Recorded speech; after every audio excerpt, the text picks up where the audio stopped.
আমার প্রিয় অষ্টম শ্রেণীর শিক্ষার্থী বন্ধুরা, তোমাদের সকলকে আমার চ্যানেলে স্বাগত জানাই। আশা করছি তোমরা সকলেই খুব ভালো আছো। আজকে আমি তোমাদের 2024 সালে যে রায় মার্টিনের প্রশ্নবিচিত্র প্রকাশিত হয়েছে তার 288 পাতায় যে 2 নম্বর স্কুল রয়েছে, সেখানে তোমাদের অষ্টম শ্রেণীর সেকেন্ড ইউনিট টেস্টের ভূগোলের প্রশ্ন দেওয়া রয়েছে। আমি আজকের উত্তরগুলো তোমাদের দেখিয়ে দেবো। ইতিমধ্যেই যারা চ্যানেলটিকে সাবস্ক্রাইব করে নিয়েছো তাদের সকলকে অসংখ্য ধন্যবাদ জানাই। আর যারা নতুন দেখছো তারাও চ্যানেলটিকে সাবস্ক্রাইব করে নিয়ে সাথে থেকো। চলো তাহলে শুরু করছি। একের দাগের সঠিক উত্তরটি নির্বাচন করে লেখো। 1 নম্বর প্রশ্ন, তুমি যদি মাঝ সমুদ্রে একটি জাহাজে ডোল ডামসে থেমে থাকো তাহলে তুমি, এটা হবে সি, এটা নিরক্ষীয় এলাকায় আছো। 2 নম্বর প্রশ্ন, পৃথিবীর বৃহত্তম নদীটি হলো, এটা হবে ডি, এটা আমাজন। 3 নম্বর প্রশ্ন, দক্ষিণ আমেরিকা মহাদেশের যেদিকে পার্বত্য বাঁধার জন্য প্রশান্ত মহাসাগরে কোনো নদী পতিত হতে পারেনি সেই দিকটি হলো ডি, এটা পশ্চিম। এবার দেখো 2 দাগের বলা হয়েছে নিম্নলিখিত বিবৃতিগুলি শুদ্ধ হলে পাশে সু এবং অশুদ্ধ হলে পাশে অ লেখো। প্রথম প্রশ্ন, শিশির এক প্রকার অধঃক্ষেপণ, এটা হবে অশুদ্ধ, তাই অ লিখবে। 2 দেখো, জুলাই আগস্ট মাসে আর্জেন্টিনায় গ্রীষ্মকাল বিরাজ করে, এটাও অ লিখবে। 3 দেখো, বাম স্তম্ভের সঙ্গে ডান স্তম্ভ মেলাও। বিশ্বের বৃহত্তম নদী উপত্যকা পরিকল্পনা, এটা হয়ে যাবে বি, এটা টেনিস নদী। গ্র্যান্ড ক্যানিয়ন, এটা হয়ে যাবে সি, এটা কলোরাডো নদী। অন্টারিও হ্রদ, এটা হবে এটা সেন্ট লরেন্স নদী। পৃথিবীর কসাইখানা, এটা হয়ে যাবে ই, এটা শিকাগো। ডেয়ারি রাজ্য, এটা হয়ে যাবে ডি, এটা উইসকনসিন।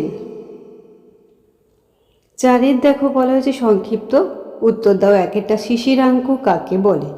আচ্ছা, এই উত্তরটা চলো আমরা একটু দেখে নিই। তোমাদের যে ভূগোল বই আছে তার 45 পাতাতে দেয়া রয়েছে। দেখো, যে তাপমাত্রায় বায়ু সম্পৃক্ত হয় তাই হলো ওই বায়ুর শিশিরাঙ্ক। আর এটা তবু আমরা একটু রায় মার্টিনের বই থেকে একটু দেখে নিই, চলো।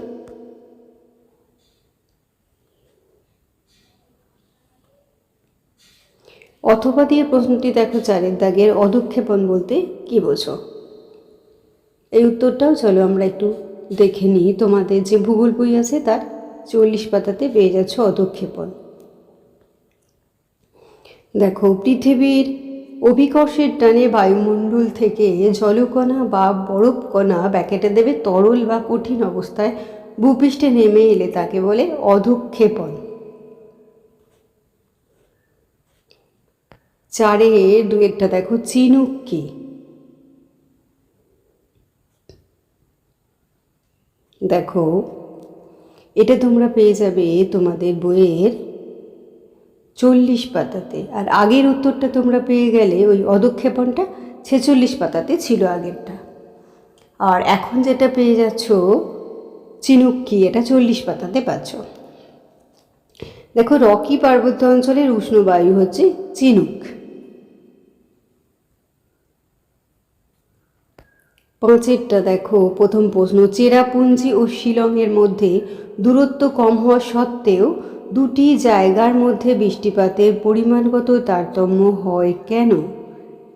এই উত্তরটা আমরা একটু দেখে নেব। তোমাদের যে ভূগোল বই আছে তার 47 পাতাতে রয়েছে। উত্তর পূর্ব ভারতের মেঘালয় রাজ্যের খাসি পাহাড়ের দক্ষিণ ঢালে অবস্থিত চেরাপুঞ্জি আর উত্তর ঢালে অবস্থিত শিলংয়ের মধ্যে দূরত্ব প্রায় 56 কিমি। চেরাপুঞ্জিতে গড় বার্ষিক বৃষ্টিপাত প্রায় 11,777 মিমি, কিন্তু শিলংয়ের বার্ষিক গড় বৃষ্টিপাতের পরিমাণ প্রায় 2,207 মিমি। আচ্ছা, এই উত্তরটাও আমরা একটু রায় মার্টিন থেকে দেখে নিই। দেখো,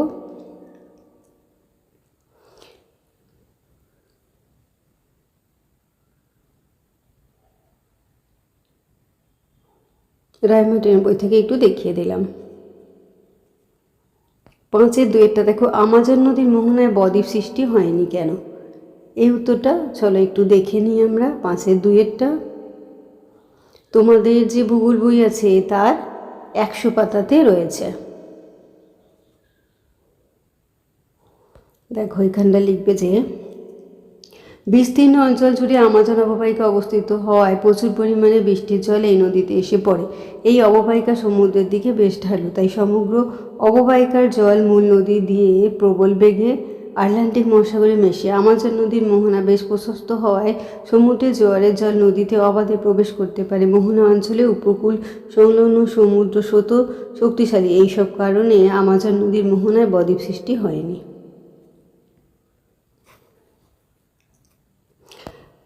অথবা দিয়ে প্রশ্নটা দেখো, সমুদ্র স্রোত অথবা দক্ষিণ আমেরিকা মহাদেশের জলবায়ুকে প্রভাবিত করে। সমুদ্র স্রোত কীভাবে দক্ষিণ আমেরিকা মহাদেশের জলবায়ুকে প্রভাবিত করে, এইটা তোমরা তোমাদের যে ভূগোল বই আছে তার 101 পাতাতে পেয়ে যাচ্ছ। এই যে সমুদ্র স্রোতে দেখো, একই অক্ষাংশে অবস্থিত হওয়া সত্ত্বেও উষ্ণ ব্রাজিল স্রোতের জন্য মহাদেশের পূর্ব দিকের জলবায়ু উষ্ণ হয়, শীতল পেরু স্রোতের জন্য পশ্চিম দিকের জলবায়ু শীতল হয়।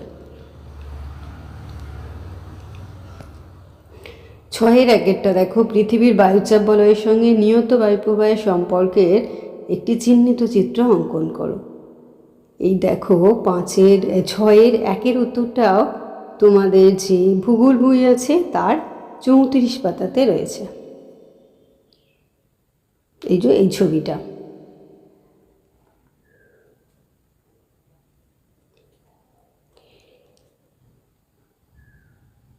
ছয়ের 2 দেখো, সাময়িক বায়ুর শ্রেণী বিভাগ করে যে কোনো একটি সম্বন্ধে চিত্রসহ আলোচনা করো। আচ্ছা, এইটা প্রথমে তোমরা দেখে নাও, তোমাদের বই 39 পাতাতে রয়েছে। দেখো, স্থলবায়ু আছে, তারপর সমুদ্র বায়ু রয়েছে। এবার আমি ডায়মার্টিন থেকেও একটু দেখিয়ে দিচ্ছি। দেখো, এখানে তোমাকে সাময়িক বায়ুর শ্রেণী বিভাগ করতে বলেছে। দেখো, যে সমস্ত বায়ুপ্রবাহ সারা বছর প্রবাহিত না হয়ে কোনো দিনের বা বছরের নির্দিষ্ট সময়ে কোনো নির্দিষ্ট স্থানে প্রবাহিত হয়, সেই সমস্ত বায়ুপ্রবাহকে সাময়িক বায়ু বলে, যেমন মৌসুমী বায়ু, স্থলবায়ু, সমুদ্র বায়ু। এইবার তোমরা এখান থেকে যে কোনো একটি বায়ুর সম্পর্কে লিখবে এবং চিত্র অঙ্কন করবে। দেখো, সমুদ্র বায়ু রয়েছে, 5টি ভাগ করা হয়েছে। বায়ু প্রবাহের স্থান, কাল ও প্রকৃতি অনুযায়ী সাময়িক বায়ু 5 প্রকারের: সমুদ্র বায়ু, স্থলবায়ু, মৌসুমী বায়ু, অ্যানাবেটিক বায়ু আর ক্যাটাবেটিক বায়ু। এখানে তোমাকে বলা হয়েছে যে সাময়িক বায়ুর শ্রেণী বিভাগ, তাহলে 5 প্রকার পেলে, আর যে কোনো একটি সম্পর্কে চিত্রসহ আলোচনা।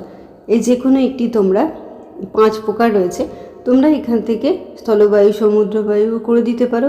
চিত্রসহ করতে বলা হয়েছে, তাই ছবিও আঁকবে এবং লেখাটাও লিখে দেবে। তাহলে আমার প্রিয় অষ্টম শ্রেণীর শিক্ষার্থী বন্ধুরা, আজকে তোমাদের আমি 2024 সালে যে রায় মার্টিনের প্রশ্নবিচিত্রা প্রকাশিত হয়েছে তার 288 পাতায় যে 2 নম্বর স্কুল রয়েছে, সেখানে অষ্টম শ্রেণীর সেকেন্ড ইউনিট টেস্টের ভূগোলের প্রশ্ন দেওয়া রয়েছে। আমি তার উত্তরগুলো বলে দিলাম, আশা করছি সকলেই বুঝতে পেরেছো। ভিডিওটি দেখার জন্য তোমাদের সকলকে অসংখ্য ধন্যবাদ জানাই। ভালো লাগলে লাইক করো, কমেন্ট করো, বন্ধুদের মধ্যে শেয়ার করো। আর আগামী দিনে নতুন নতুন ক্লাসগুলো পাওয়ার জন্য অবশ্যই চ্যানেলটিকে সাবস্ক্রাইব করে নিয়ে সাথে থেকো। তোমরা সকলে খুব ভালো থেকো।